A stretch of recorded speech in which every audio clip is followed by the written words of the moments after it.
தமிழ்நாடு அரசு ஊழியர் சங்கத்தின் சார்பில் வரக்கூடிய ஜூலை மாதம் 9ஆம் தேதி அகில இந்திய ஒருநாள் வேலை நிறுத்தத்தில் பங்கேற்பதென முடிவெடுக்கப்பட்டிருக்கின்றது.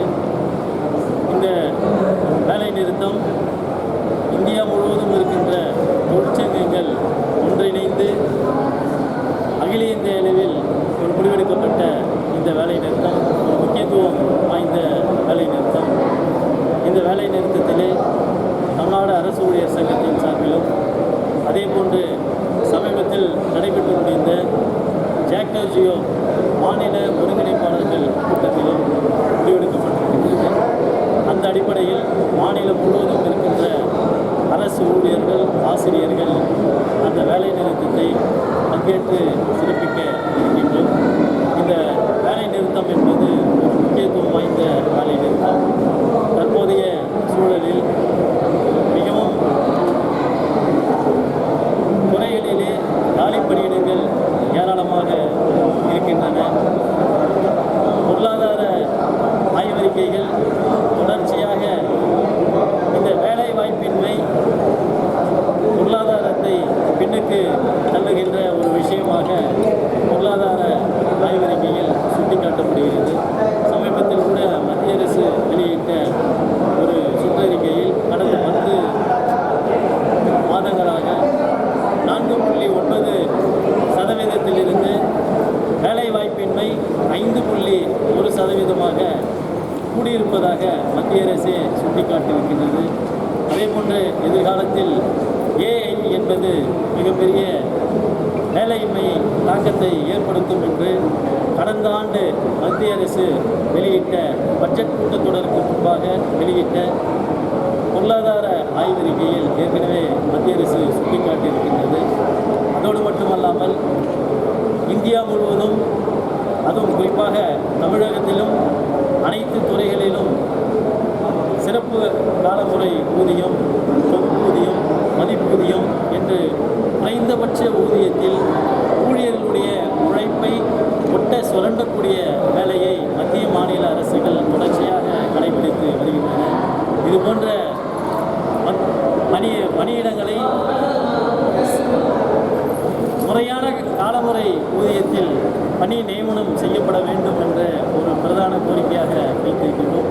அதேபோன்று மத்திய அரசு PFRDA கலைத்துவிட்டு பழைய பென்ஷன் திட்டத்தை அரசு ஊழியர்களுக்கும் ஆசிரியர்களுக்கும் அமுல்படுத்த வேண்டும் என்று ஒரு பிரதான கோரிக்கையை நாங்கள் முன்வைத்திருக்கின்றோம். அதேபோன்று 8வது ஊதிய குழு அறிவித்திருந்தாலும் கூட அந்த பணிகள் இன்னும் துவங்கப்படாமல் இருக்கின்றது. எனவே அந்த பணிகளை விரைவுபடுத்த வேண்டும் என்று ஒரு பிரதான கோரிக்கையும் நாங்கள் முன்வைத்திருக்கின்றோம். எனவே இந்த சூழலில் இந்த வேலை நிறுத்தம் என்பது மத்திய மாநில அரசுக்கு ஒரு எச்சரிக்கையை ஏற்படுத்தும் விதத்தில் அமையும் என்ற நம்பிக்கை எங்களுக்கு இருக்கிறது. இந்தியா முழுவதும் இந்த வேலை நிறுத்தம் மிகச் சிறப்பாக நடைபெற மு. பாஸ்கரன், மாநில தலைவர், தமிழ்நாடு அரசு ஊழியர் சங்கம். சார், இப்போ இந்த வேலை நிறுத்தம் நடத்த போகிறீங்க, நடந்ததுக்கு அப்புறமும் உங்கள் கோரிக்கைக்கு நிறைவேற்றப்படையினா இது வருகின்ற சட்டமன்ற தேர்தலை எதிரொலிக்குமா உங்களுக்கு ரியாக்ஷன்? அதாவது நாம் எப்படி பார்க்குறோம் அப்படின்னா, கடந்த தேர்தல் அறிக்கையில் அரசு ஊழியர்கள் ஆசிரியர்களுடைய கோரிக்கைகள் சம்பந்தமாக தேர்தல் அறிக்கையில் வெளியிட்ட ஒரே கட்சி திமுக மட்டுமே. எஞ்சிய கட்சிகள் தேர்தல் அறிக்கையில் எங்களுடைய கோரிக்கைகள் இடம்பெறவில்லை. ஆகவே அது எந்த விதத்தில் அந்த தற்போது ஜாக்டோ ஜியோ மாநில ஒருங்கிணைப்பாளர் கூட்டத்தில் கூடி ஏற்கனவே திட்டமிட்டிருந்த போராட்டங்களை நாங்கள் ஒத்திவைத்திருக்கின்றோம். சமீபத்தில் நடந்து முடிந்த சட்டமன்ற பட்ஜெட் கூட்ட தொடரில் ஒரு 9 அறிவிப்புகளை முதல்வர் அவர்கள் வெளியிட்டிருக்கின்றார்கள். இந்த அறிவிப்புகள் எங்களுக்கு ஒரு வரவேற்பை தந்திருக்கின்றன. அதே நேரத்தில் நாங்கள் வைத்திருக்கின்ற கோரிக்கைகளை நிறைவேற்ற வேண்டும் என்று நாங்கள் முதல்வரை சந்தித்து வலியுறுத்தி இருக்கின்றோம். ஆக தமிழக அரசுக்கு மீண்டும் ஒரு கால அவகாசத்தை நாங்கள் வழங்கியிருக்கின்றோம். நிச்சயமாக இந்த கால அவகாசத்திற்குள்ளாக எங்களுடைய நியாயமான கோரிக்கைகளை தமிழக முதல்வர் அவர்கள் நிறைவேற்றுவார்கள் என்ற நம்பிக்கை எங்களுக்கு இருக்கின்றது. முதல்வரே ஏற்கனவே சொல்கிறாங்க, நிறைய அரசு கொடுத்தோம், நிறைய சலுகைகள் வாரி கொடுத்துருக்கோம், நம்ம என்ன பண்ணுறோம் அப்படிங்கிற மாதிரி தான் அவர் சொல்றாரு. இல்லை, அது எப்போ சொன்ன தகவல்? அது நிறைய கொடுத்தோன்ற போன வாரம் அறிவு போயிருக்கீங்க, நம்ம அரசு ஊழியர்களுக்கு நிறைய கொடுத்துருக்கேன், அந்த சலுகைகள் கூடுதல் சலுகைகளாக வழங்குகிறேன். கொடுத்த விஷயங்களை சொன்னாலும் நாம் வைத்திருக்கின்ற பிரதான கோரிக்கைகள் காலி பணியிடம் அனைத்து துறைகளிலும் குறைந்தபட்சம் 45% மேலாக பூர்த்தி செய்யப்படாமல் இருக்கின்றது. ஆண்டுக்கு 2 லட்சம் பேருக்கு வேலைவாய்ப்பை உருவாக்க வேண்டும் என்று முதல்வர் அவர்கள் வாக்குறுதி தந்திருக்கின்றார்கள். அந்த விஷயத்தையும் நிறைவேற்றப்படாமல் இருக்கின்றது. அதே போன்றுதான் பழைய பென்ஷன் திட்டத்தை அமல்படுத்துவேன் என்று தேர்தல் வாக்குறுதியில் தெரிவித்திருக்கின்றார்கள். அப்போது அவர்களுடைய தேர்தல் அறிக்கையில் சொன்ன அந்த வாக்குறுதியை நிறைவேற்ற நாங்கள் வலியுறுத்தி வருகிறோம். சொன்ன விஷயங்கள், அறிவித்த விஷயங்கள் நிறைய இருந்தாலும் கூட அறிவிக்க வேண்டிய அந்த தேர்தல் அறிக்கையில் தெரிவித்து நிறைவேற்றப்படாமல் இருக்கின்ற அந்த கோரிக்கைகளை நிறைவேற்ற தமிழக அரசுக்கு தொடர்ச்சியாக நாங்கள் வலியுறுத்துவோம். சார், ஏற்கனவே திமுக மட்டும்தான் உங்களுடைய கோரிக்கைகளை தீர்மானம் கொடுத்தாங்க பிறகு தேர்தல் அப்போ. இப்போ வந்து மாற்றுக் கட்சியான அதிமுக இதே போல் உங்களுக்கு கோரிக்கைகள் நிறைவேற்றணும்னு சொல்லிட்டு அவங்க தேர்தல் கொடுத்தாங்கன்னா அதாவது இப்போது இருக்கின்ற இந்த சூழலில் மாற்றுக் கட்சிகள் தேர்தல் அறிக்கையில் சேர்த்தாலும் கூட நாங்கள் அதை ஆய்வுக்கு கொடுத்தோம். ஏனென்று கேட்டால் கடந்த காலங்களில் அவர்களுடைய செயல்பாடு எங்களுக்கு நன்கு தெரியும். போராட்ட காலத்தில் எவ்வாறு இருந்தார்கள் என்பதை நன்கு உணர்ந்தவர்கள் தமிழ்நாடு அரசுடைய சங்கமும் ஜாக்டோவும் செய்யும். ஆக அந்த அடிப்படையில் அவர்கள் ஏதோ ஒரு எதிர்பார்ப்போடு விஷயத்தை சேர்க்கின்றார்கள் என்ற உணர்வு ஊழியர்கள் மத்தியில் அது ஏற்படுத்தும். எனவே அந்த நேரத்தில் முறையாக நாங்கள் கூடி விவாதித்து நன்றி.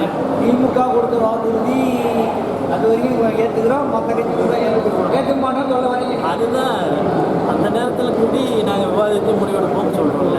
அப்போ ஒரு எதிர்பார்ப்போடு தானே இப்போ சேர்க்குறீங்க. ஏற்கனவே கடந்த காலங்கள் நீங்கள் அதை அறிக்கையில் சேர்க்கலையே. அவங்க மட்டும் கொடுத்த வாக்குறுதி நிறைவேற்றலைங்க. அதுக்கு தான் இந்த கால அவகாசம் கொடுத்துருக்கோம். சார், எப்போ சார் கால அவகாசம்? ஆட்சியே முடியும் போது இப்போ போய் கால அவகாசம் இப்போ ஆட்சி முடிவுறதுக்குள்ள நிறைவேற்றணும்னா உங்களை நிறைவேற்றவில்லை என்றால் அப்போ அதை நான் சொன்னேன் இல்லையா, அந்த நிலைப்பாட்டோடு முறையான எங்களுடைய மாநில செயற்குழு கூடி விவாதித்து மாநில செயற்குழு கூடி விவாதித்து முடியும்.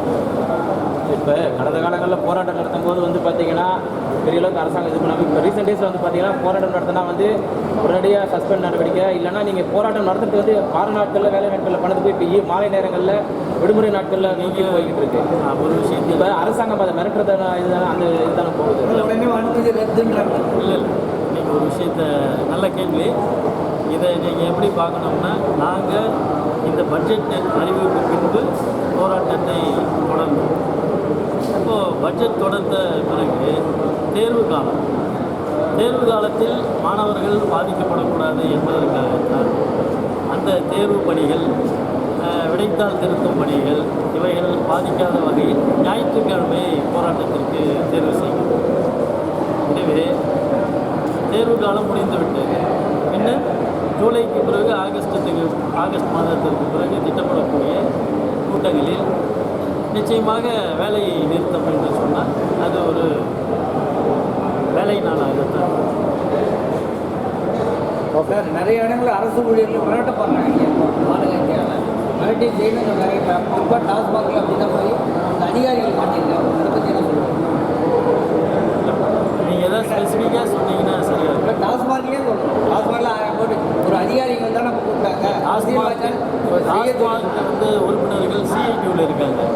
அது வந்து நாங்கள் அதை வந்து பதில் சொல்வது பொருத்தமாக இல்லை, அரசு ஊழியர் பொறுப்பாக மிரட்டப்படுறாங்க நல்லாட்சியை விட. அது போன்ற நிகழ்வுகள் எங்கு நடந்தாலும், எந்த துறையில் நடந்தாலும் அதை நாங்கள் எதிர்கொள்கின்றோம். அவ்வப்போது அந்த மாவட்ட அளவில் போராட்டங்களை நடத்தி உரிய அதில் தீர்வு வந்து காணப்பட்டிருக்கு.